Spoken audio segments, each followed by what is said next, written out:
I never imagined my life would take such a turn. You hear about these things happening to others, friends, coworkers, some guy in a story you come across online. But when it happens to you, it feels different. It feels like the ground beneath you is cracking, like the air around you is heavier, making it harder to breathe. My name is Alden, and for the past 10 years, I believed I had a strong marriage. My wife, Lenora, and I had built a life together. Our home, our routines, the little traditions that made up our days.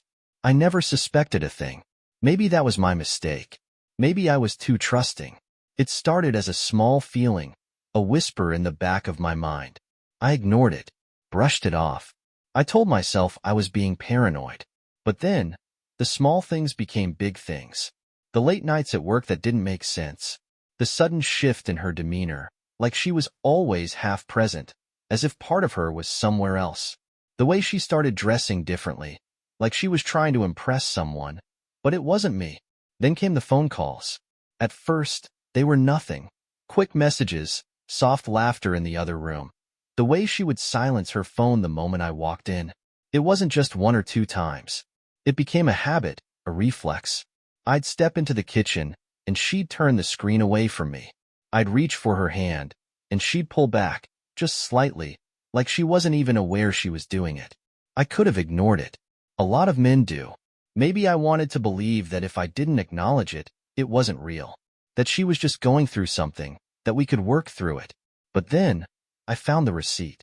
A simple piece of paper, barely crumpled, left in the pocket of her coat. A dinner for two at a restaurant I had never been to. The timestamp? The exact same night she told me she was working late. I stared at it for a long time. My mind raced with possibilities, excuses. Maybe she went with a coworker. Maybe there was a reasonable explanation. Maybe I was just being ridiculous. But deep down, I already knew. I sat in our bedroom that night, staring at the ceiling, listening to the sound of the shower running as she hummed softly, like nothing had changed. I felt like a stranger in my own home, an outsider in my own marriage. I didn't confront her. Not yet. Instead, I made a plan. The next day, I left work early. I told her I had a late meeting, but really, I was watching, waiting.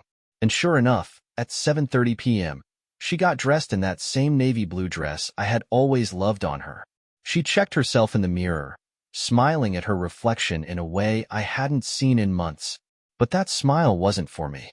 She told me she was going to see a friend, that she might be home late. She kissed me on the cheek, and for a moment, I almost believed her. Then she walked out the door, and I followed. I stayed far enough behind that she wouldn't notice. My heart pounded as I watched her get into her car, drive across town, and park outside a restaurant, the same one from the receipt. I clenched my fists as I saw him. A man I didn't recognize, tall, well-dressed, waiting for her at the entrance. She smiled. That same smile. And then she kissed him. Not a friendly kiss. Not something innocent. A kiss that shattered everything. I turned away, my vision blurring for a moment. My stomach twisted, rage and heartbreak tangling inside me like a storm I couldn't control. I could have walked in right then. I could have screamed, confronted her, made a scene. But no. Instead, I walked back to my car, drove home, and locked the door. And when she called me later that night, confused, panicked, asking why the house was locked, why I wasn't answering, why I wasn't letting her in, that was when I took action. I sat in the dimly lit living room, my phone buzzing on the table beside me. The screen lit up with her name, Lenora. Again. I didn't answer. Instead, I stared at the door, listening to the muffled sound of her voice outside. At first, it was calm, almost cautious. Alden, are you home? A pause. Then, her tone shifted. Alden, why is the door locked? Her voice was still soft, still playing innocent, but I knew better now. I leaned back in my chair, exhaling slowly, feeling the weight of the moment press down on me. I had spent the past few hours preparing for this, calm, rational, methodical. No yelling, no outbursts. I wasn't going to give her that satisfaction. She knocked again, harder this time. Alden, are you serious? Let me in. I could hear the frustration creeping into her voice. She wasn't used to this.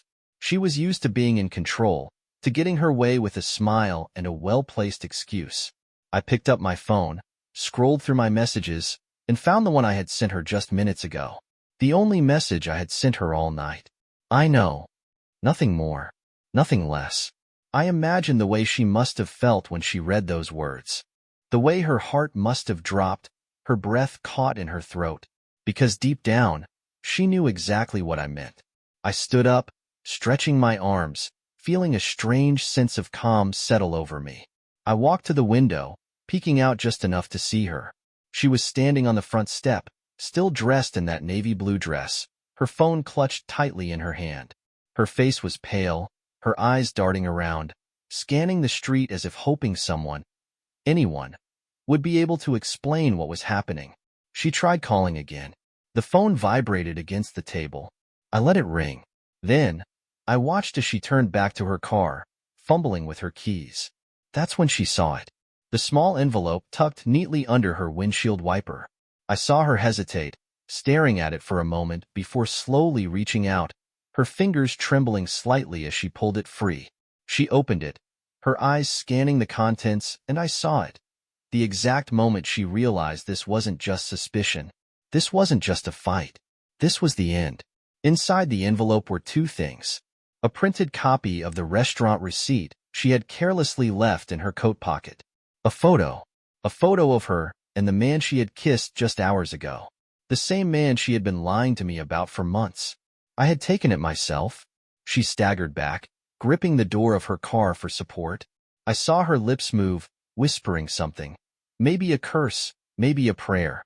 Then she spun around, her hands shaking as she dialed my number once more. The phone buzzed on the table. I let it ring. She banged on the door again, this time with both fists. Alden, please, just open the door. I can explain. Explain. That word almost made me laugh. I walked back to the table, picked up my phone, and finally, answered. Silence filled the line for a moment. Then, in the quietest, most broken voice I had ever heard from her, she whispered, "Please." I took a breath, steadying myself, and then, in the same cold, steady voice I had sent in my message, I replied, "There's nothing left to explain, Lenora." And I hung up. The moment I hung up, the silence in the house became deafening. The kind of silence that presses against your skull, filling every corner of your mind. I stood there, staring at my phone, my fingers hovering over the screen. I expected another call, another desperate attempt, but there was nothing. I walked back to the window. Lenora stood frozen by her car, gripping the photo in one hand, the receipt in the other. She wasn't calling me anymore. She was just staring at the evidence, like if she stared hard enough, it would disappear. And then, something changed. I saw it in her posture, the way her shoulders squared, the way she suddenly lifted her chin. She wasn't panicking anymore. No, now she was switching tactics. I should have expected it. A moment later, my phone buzzed again. Not a call this time, just a message. Lenora, baby, please, you're misunderstanding this. Can we just talk? Face to face? I love you. Love. That word. That damn word. I almost laughed. She had just kissed another man, wrapped herself around him like he was her whole world, and now she was standing outside our home, telling me she loved me? I didn't reply. Seconds later, another message. Lenora, I swear it's not what it looks like. Just open the door. We can fix this. Not what it looks like. The classic line. I sat down on the couch, staring at the words, letting them soak in. The gaslighting had begun. She was trying to rewrite reality, to twist the truth into something more manageable for her. I wasn't playing along. Instead, I opened my phone's gallery. The photo I had taken earlier was still there. A perfect, undeniable shot of her with him, laughing, leaning into his touch, kissing him like I had stopped existing in her world. I sent it to her. Not a word. No caption. Just the picture. Outside, I saw her flinch when her phone dinged. She glanced at the screen, and for a split second, I saw real fear in her eyes. She wasn't afraid of losing me. No, she was afraid of what this meant. That I knew everything. That she was exposed. A few seconds passed before she started typing again. Lenora, Alden, please. It was a mistake. It didn't mean anything. A mistake. It didn't mean anything. She had planned that dinner. She had dressed up, worn perfume, laughed with him, kissed him, and now she wanted me to believe it was meaningless? I clenched my jaw, my grip tightening around my phone. Then another message came through. Lenora, please, just open the door. I'll explain everything. You're overreacting. Overreacting. That was it. That was the moment the last of my patience snapped. I got up, walked to the door, and unlocked it. But I didn't open it. I just stood there, listening. Seconds later, she tried the handle.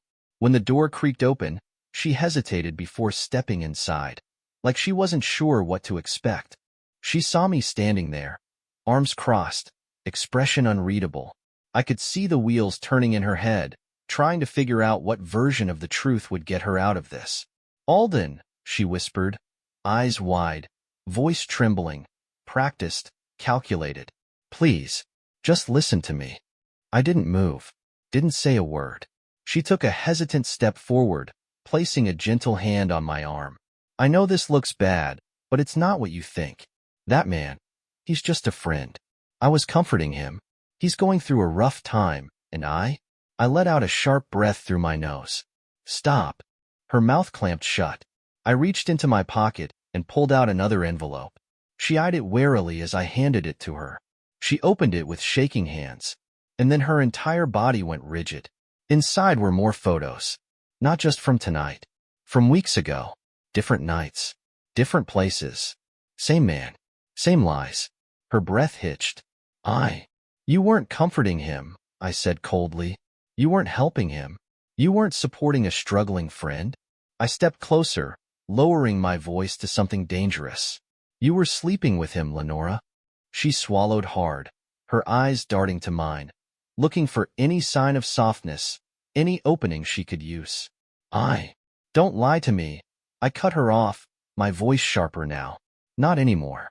I gave you a chance to come clean. You chose to lie. She blinked rapidly, like she was trying to conjure tears. But I turned away. You can stay somewhere else tonight. Her face crumpled. What? I gestured toward the door. Leave. Her lips parted, but she couldn't find the words. For the first time, she realized she wasn't in control of this situation. And for the first time, I felt like I finally was. Lenora just stood there, gripping the envelope like it was the last thing tethering her to reality. Her lips parted slightly, her breath shaky, eyes darting between me and the door like she couldn't process what I had just said.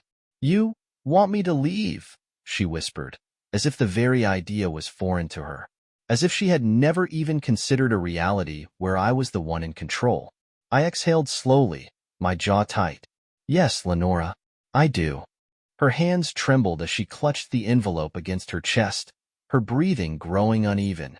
I could see the panic setting in now, the realization that the usual tricks, the tears, the pleading, the manipulation, weren't going to work this time. But, Alden, please, she said, stepping closer, reaching out as if she could physically hold on to whatever was left of us. This is our home. Where am I supposed to go? I stared at her, unmoved.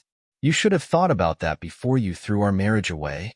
Her face contorted in a mix of shock and desperation. I didn't throw it away. Alden, you have to listen to me. No. I cut her off sharply. I don't have to listen to you. Not anymore. For years, I had listened. I had trusted. I had believed every word that came out of her mouth. I had dismissed the late nights, the distance, the lies wrapped in soft reassurances. But tonight, there was nothing left to believe. She took another step forward, voice trembling. It wasn't serious, Alden. It was just, I was confused.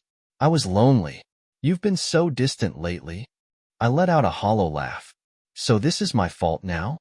No, I didn't mean it like that, she rushed to say, her words tumbling over each other. Please, let's talk. Let's figure this out. There's nothing to figure out. Her lower lip trembled. You're really doing this? You're really throwing us away over one mistake? I clenched my fists. One mistake? I scoffed. Lenora, I have weeks of proof. Photos. Lies. Excuses. How many times did you look me in the eye and tell me you were working late while you were in his bed? Her mouth snapped shut, guilt flickering across her face for the briefest second. She had no way out of this, and she knew it. For a long, suffocating moment, she was silent. Then, her expression shifted. The panic dulled, the sadness faded, and something colder, sharper took its place. She wasn't going to win with sympathy, so now, she would try something else. You know, she said slowly, voice suddenly quieter, more calculating. I could make this really difficult for you. I raised a brow. Excuse me? She tilted her head, her grip on the envelope loosening. You're kicking me out of our house, Alden. Just like that. No discussion. No chance to fix this. Do you really think that's fair? My stomach twisted. Fair? I repeated, incredulous. You want to talk about fair? Her lips curled into something that wasn't quite a smile. You know how the courts see these things, right? A husband throwing his wife out in the middle of the night? That won't look good, Alden. I stared at her, my blood running cold. She was really doing this. You're threatening me now? I asked, my voice dangerously calm. Her expression softened, but it was forced. No, baby, of course not. I don't want this to get ugly. We've been together too long for that. She was grasping at whatever leverage she had left. And that's when I realized this wasn't just about saving our marriage anymore. This was about damage control. She wasn't sorry she had cheated. She wasn't even sorry she had been caught. She was sorry that I wasn't handling this the way she wanted me to. And that sealed it. I took a slow step forward, closing the distance between us, lowering my voice. You don't want this to get ugly? She nodded quickly. No, of course not, Then leave. Her lips parted, but no words came out. You will leave tonight, I continued, my voice firm. And you will not manipulate me into thinking this is anything other than what it is. Your actions, your consequences. Alden, please. No, I cut her off. For the first time in this entire marriage, I decide what happens next. And what happens next is you walking out that door. Her breath hitched. Her fingers tightened around the envelope one last time. Then, slowly, she exhaled and stepped back. Fine, she whispered, her voice barely audible. I watched as she turned, walking toward the door, shoulders tense, fingers still trembling. She hesitated for just a moment, maybe waiting for me to stop her, to say something that would give her one last ounce of control. I didn't. She stepped outside, and I shut the door. I stood there, staring at the wood, listening to the muffled sound of her footsteps fading into the night. The moment should have felt victorious, like a weight being lifted off my chest. But all I felt was exhausted. Not just from tonight. From everything. Years of trust, of love, of believing in something that had never really existed the way I thought it did. I walked back to the living room and sat down, running a hand over my face. For the first time in a long time, I was alone in my own home. And maybe that wasn't such a bad thing. The house was silent. Too silent. For the past 10 years, I had grown used to the background noise of Lenora moving around. Her humming in the kitchen, her laughter over the phone, the sound of her heels clicking across the hardwood floor. But now, there was nothing. Just the dull hum of the refrigerator and the distant sound of a car passing by outside. I should have felt relieved. She was gone. I had done what so many men fail to do. I had taken control. I had confronted the betrayal head-on, refused to be manipulated, refused to be gaslit into believing I was the problem. So why did my chest feel so damn heavy? I leaned forward, resting my elbows on my knees, staring at the coffee table where my phone lay face up. No new messages. No missed calls. Maybe that was the worst part. After all the pleading, the fake tears, the attempts to twist the story in her favor, she had just left. No final attempt to fix it, no last-ditch effort to claw her way back into my life. Like she had already decided that I wasn't worth fighting for. I clenched my jaw, forcing that thought away. It didn't matter. Nothing she did or didn't do mattered anymore.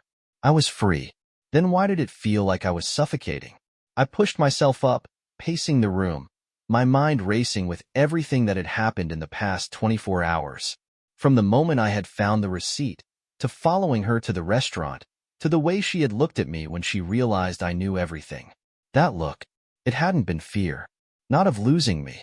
No, she had been afraid of what I would do next. I should have seen it then.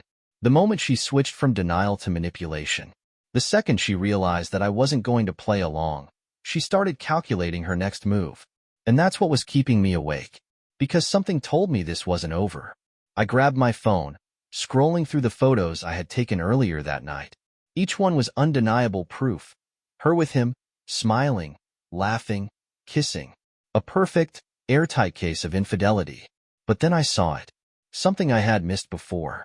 In one of the photos, just slightly out of focus in the background, was another man. Not her affair partner. Not someone I recognized. But he was watching. And he wasn't watching them. He was watching me. A cold chill ran down my spine. My grip tightened around the phone as I zoomed in, my heart pounding in my ears. The man was older, maybe in his 50s, dressed in a sharp navy suit, sitting at a table just a few feet from where Lenora and her lover had been. His gaze was locked directly on me, his expression unreadable. Who the hell was he? And why did I get the feeling that he knew exactly what was happening? I swallowed hard, my mind racing through the possibilities. Had Lenora known he was there? Was he connected to her affair partner? Or was he just some random stranger who had happened to witness my world falling apart? I didn't know. But something in my gut told me that I was about to find out. I exhaled sharply, running a hand through my hair. This wasn't just about an affair anymore. This was something else. And whatever it was, I had this sinking feeling that Lenora wasn't done with me yet. I couldn't sleep. I didn't even try. I sat in the dim glow of the living room, staring at my phone screen, the photo still open. My eyes kept locking onto that stranger in the background. The way he wasn't looking at Lenora, wasn't paying attention to her affair partner. He was focused on me, like he knew something. Something wasn't right. I zoomed in again, studying his face. Sharp features, neatly groomed silver hair, an expensive suit. This wasn't some random guy off the street. He looked like he belonged to a boardroom, not a casual dinner spot where cheating spouses met up in secret. And the way he was watching me, I swallowed hard, rubbing my temples. Maybe I was reading too much into it. Maybe he was just another diner who happened to notice me standing outside, frozen in place while my wife threw away 10 years of marriage with another man. But my gut told me otherwise. I had ignored my instincts before, when I first started noticing Lenora's late nights, when I caught her silencing her phone, when she started dressing up for someone who wasn't me. I had pushed those feelings aside, telling myself I was imagining things. I wasn't going to make that mistake again. I tapped the screen and saved the image separately, cropping in on the man's face. Then I did something I had never done before. I searched his image online. I wasn't expecting anything to come up. This wasn't a movie where you could just reverse search a photo and get an instant name and address. But as the results loaded, my breath caught in my throat.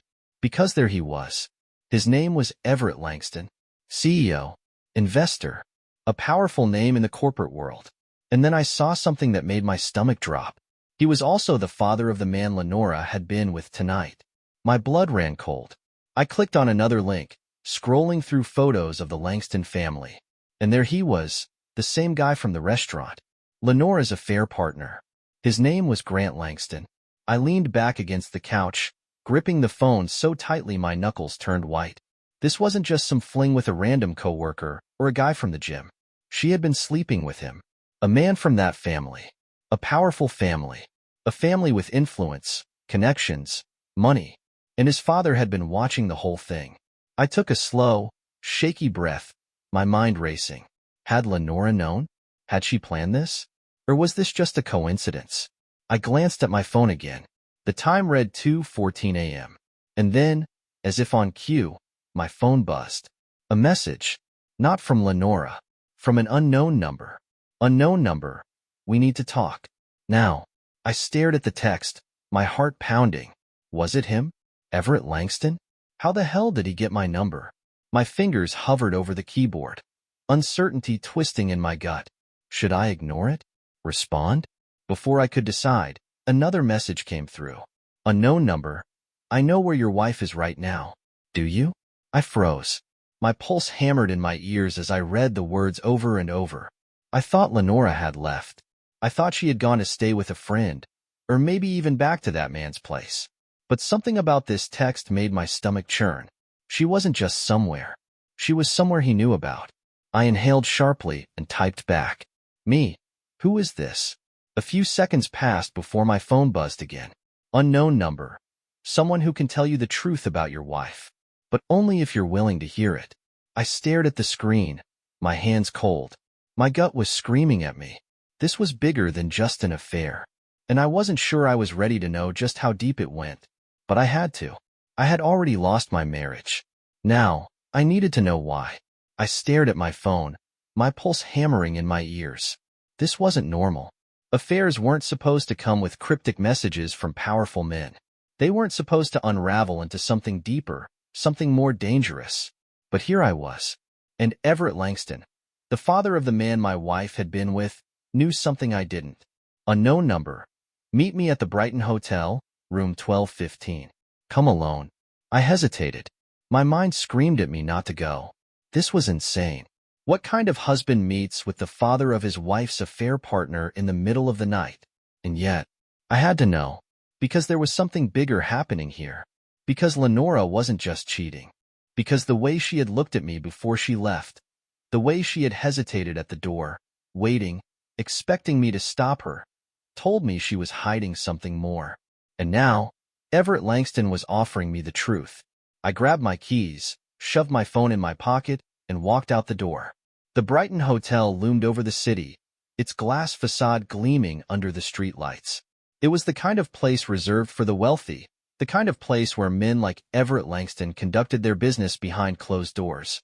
The moment I stepped inside, the atmosphere shifted. The lobby was pristine, with marble floors and chandeliers hanging overhead. A few businessmen lingered near the bar, their hushed conversations blending with the soft jazz playing in the background. I made my way to the elevators, my hands clenched into fists at my sides. This was a mistake. I knew it. And yet, I pressed the button for the 12th floor. When the doors slid open, I stepped into the dimly lit hallway. Room 1215 was at the end, its door slightly ajar. He was expecting me. I pushed the door open, my muscles tense, prepared for anything. And there he was. Everett Langston sat in an armchair by the window, a glass of whiskey in his hand.